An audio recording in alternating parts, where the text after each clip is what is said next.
नमस्कार, मी अमोल मोरे आणि आपण पाहत आहात 20 डंका. एका बाजूला इलन मस्क, जगातील सर्वात चर्चेत राहणारा उद्योजक. टेस्ला, स्पेसएक्स आणि एक्सच्या माध्यमातून तंत्रज्ञान विश्वावर प्रभाव टाकणारे व्यक्तिमत्व. नुकताच $1 ट्रिलियन संपत्तीचा टप्पा गाठल्यामुळे पुन्हा एकदा त्यांची चर्चा सुरू झाली. पण आजची ही गोष्ट त्यांची नाही. आजची ही गोष्ट त्या व्यक्तीची आहे ज्याला इलन मस्क यांनी ट्विटरमधून बाहेरचा रस्ता दाखवला होता. पराग अग्रवाल. पराग अग्रवाल आणि इलन यांच्या ट्विटर खरेदी व्यवहारादरम्यान तणाव निर्माण झाला होता. स्पॅम आणि बनावट खात्यांबाबत पराग अग्रवाल यांनी दिलेल्या सविस्तर स्पष्टीकरणाला मस्क यांनी फक्त पूप इमोजीने उत्तर दिलं, ज्याला सार्वजनिक अपमान मानलं गेलं. त्यानंतर ट्विटरचा ताबा घेतल्यानंतर मस्क यांनी अग्रवाल यांना पदावरून हटवलं. एप्रिल 2023 मध्ये त्यांनी आपल्या पाळीव कुत्रा फ्लोकीचा सीईओच्या खुर्चीवर बसलेला फोटो पोस्ट करून त्याला नवा सीईओ असे म्हटलं. अनेकांनी ही पोस्ट अग्रवाल आणि पूर्वीचे ट्विटर व्यवस्थापनावर केलेला उपहासात्मक टोला म्हणून पाहिली. आजची कथा ही त्याचीच आहे, पराग अग्रवाल यांची, त्या व्यक्तीची ज्याला अनेकांनी माझे सीईओ म्हणून विसरून टाकलं होतं, आणि त्या व्यक्तीची ज्याने शांतपणे अशी खेळी केली की ज्याची आज AI कंपनी तब्बल 19,020 कोटी रुपयांच्या मूल्यांकनावर पोहोचली आहे. ही कथा आहे पराग अग्रवाल यांच्या पुनरागमनाची. पण ही फक्त यशोगाथा नाही, ही कथा आहे तंत्रज्ञान क्षेत्रातील बदलत्या सत्ता केंद्राची, AI भविष्यातील अर्थव्यवस्थेची आणि एका भारतीय अभियंत्याने सिलिकॉन व्हॅलीमध्ये पुन्हा स्वतःला सिद्ध करण्याची. भारतामध्ये जेव्हा IITचा उल्लेख होतो तेव्हा तो केवळ शिक्षण संस्था म्हणून होत नाही, तर तो एक प्रकारचा ब्रँड असतो. एक असा ब्रँड ज्यातून बाहेर पडलेले विद्यार्थी जगातील सर्वात मोठ्या कंपन्यांचे नेतृत्व करतात. पराग अग्रवाल यांची सुरुवात देखील याच मार्गाने झाली. IIT मुंबईतून शिक्षण घेतल्यानंतर त्यांनी अमेरिकेत उच्च शिक्षण पूर्ण केलं. त्यांच्या शैक्षणिक प्रवासात आर्टिफिशियल इंटेलिजन्स, डिस्ट्रीब्यूट कम्प्युटिंग आणि लार्ज स्केल सिस्टीम यांचा विशेष अभ्यास होता. याच विषयांनी पुढे त्यांचे करिअर घडवले. 2011 मध्ये ते ट्विटरमध्ये सामील झाले. त्या काळात ट्विटर अजूनही स्वतःचे व्यवसाय मॉडेल शोधत होतं. फेसबुक आणि गुगल यांच्यासमोर ट्विटरची स्थिती काहीशी कमकुवत होती, परंतु कंपनीकडे प्रभाव होता. राजकारणापासून क्रीडा क्षेत्रापर्यंत आणि मनोरंजन क्षेत्रापासून पत्रकारितेपर्यंत ट्विटर हे जगातील सर्वात प्रभावशाली डिजिटल व्यासपीठ बनत होते.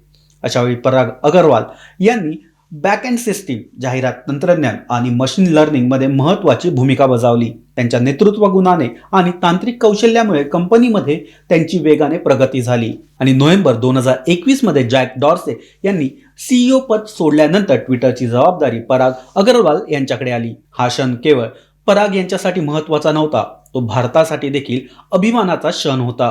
गुगलमध्ये सुंदर पिचाई, मायक्रोसॉफ्टमध्ये सत्या नाडेला, ॲडोबमध्ये शांतनु नारायण आणि ट्विटरमध्ये पराग अग्रवाल. सिलिकॉन व्हॅलीमध्ये भारतीय नेतृत्वाचा हा सुवर्ण काळ मानला जात होता. 2022 मध्ये इलन मस्क यांनी ट्विटर विकत घेण्याचा निर्णय घेतला. $44 अब्ज हा व्यवहार इतिहासातील सर्वात चर्चित टेक डीलपैकी एक ठरला. मस्क यांनी ट्विटर विकत घेण्यापूर्वीच कंपनीच्या व्यवस्थापनावर टीका केली होती. त्यांच्या मते ट्विटरमध्ये अभिव्यक्ती स्वातंत्र्य मर्यादित होते. त्यांना कंपनीची कार्यपद्धती बदलायची होती. ट्विटरचा ताबा मिळाल्यानंतर अवघ्या काही तासातच पराग अग्रवाल यांना सीईओ पदावरून हटवण्यात आलं. त्या रात्री जगभरात एकच चर्चा होती, पराग अग्रवाल यांचं पुढे काय. काहींना वाटले ते दुसऱ्या एखाद्या मोठ्या कंपनीत वरिष्ठ पद स्वीकारतील.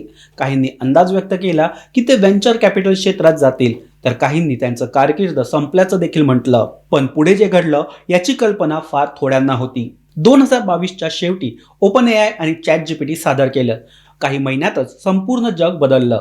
AI हा शब्द अचानक सर्वसामान्यांच्या चर्चेचा विषय ठरला.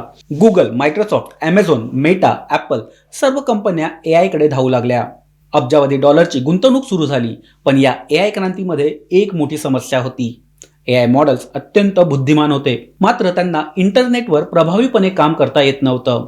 AIला प्रश्न विचारला तर ते उत्तर देऊ शकत होते, पण इंटरनेटवर जाऊन शेकडो वेबसाईट तपासणे, माहिती पडताळणे, डेटा एकत्र करणे, नवीन माहितीवर काम करणे हे अजूनही आव्हानात्मक होतं. आणि पराग अग्रवाल यांनी याच ठिकाणी संधी शोधली.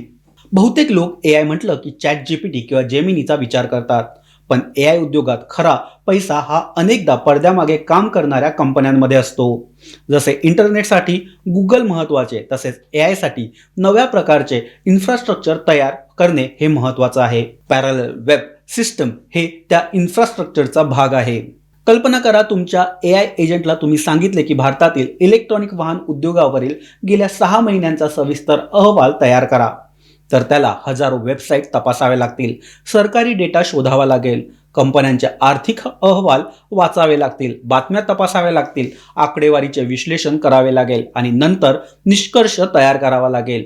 ही सर्व प्रक्रिया AI साठी सक्षम करणारी प्रणाली म्हणजे पॅरलल वेब सिस्टीम्स, म्हणजेच AIच्या भविष्यातील गुगल फॉर एजंट्स बनण्याचा प्रयत्न. सामान्यतः स्टार्टअप्सचे मूल्यांकन वाढण्यासाठी वर्ष लागतात, पण पराग यांच्या कंपनीने काही महिन्यातच 740 दशलक्ष डॉलरवरून 2 अब्ज डॉलरचा टप्पा गाठला. यामागे एक मोठे कारण आहे.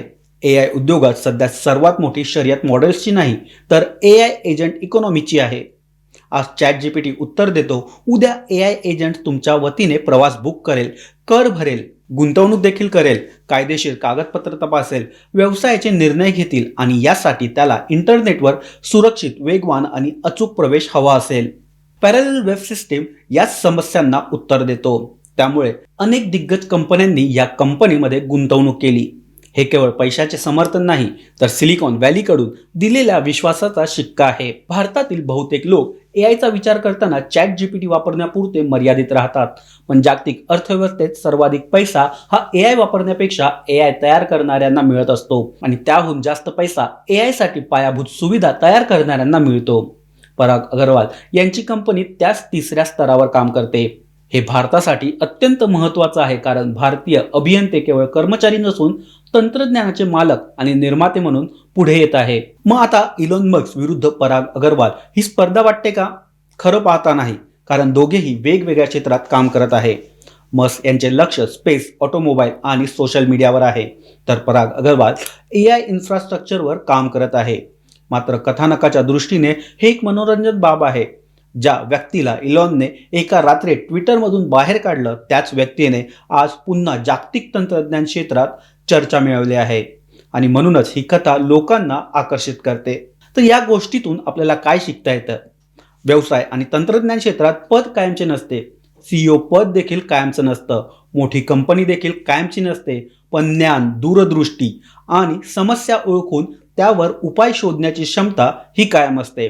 पराग अग्रवाल यांचे सर्वात मोठे यश म्हणजे त्यांनी ट्विटर गमावले, पण स्वतःची क्षमता गमावली नाही. त्यांनी भूतकाळावर रडत बसण्याऐवजी भविष्य तयार केले आणि म्हणूनच आज त्यांची कथा केवळ 19,000 कोटी रुपयांच्या कंपनीची नाही, तर ती पुनरागमनाची कथा आहे. ती सिलिकॉन व्हॅलीमधील भारतीय बुद्धिमत्तेची कथा आहे. ती AI क्रांतीच्या पुढच्या पर्वाची कथा आहे आणि कदाचित सर्वात महत्त्वाचं म्हणजे ती त्या एका सत्याची कथा आहे. आयुष्यातील सर्वात मोठा धक्का अनेकदा पुढच्या सर्वात मोठ्या यशाचा पाया ठरतो, याची कथा आहे. आज इलॉन मस्क $1 ट्रिलियन क्लबमध्ये पोहोचले आहेत आणि दुसरीकडे पराग अग्रवाल AIच्या नव्या युगात स्वतःचे साम्राज्य उभारत आहे. प्रश्न इतकाच आहे की पुढील 5 वर्षात जेव्हा AI अर्थव्यवस्था पूर्ण क्षमतेने उभे राहील, तेव्हा जग पराग अग्रवाल यांना फक्त ट्विटरचे माजी CEO म्हणून ओळखेल की AI क्रांतीतील सर्वात महत्त्वाच्या उद्योजकापैकी एक? याचे उत्तर भविष्यात मिळेल, पण सध्या तरी सिलिकॉन व्हॅलीमधील एका भारतीयाच्या पुनरागमनाची जोरदार चर्चा आहे. हा व्हिडिओ आवडला असेल तर लाईक करा, आपल्या मित्रांसोबत शेअर करा आणि आमच्या चॅनलला फॉलो करायला अजिबात विसरू नका. धन्यवाद.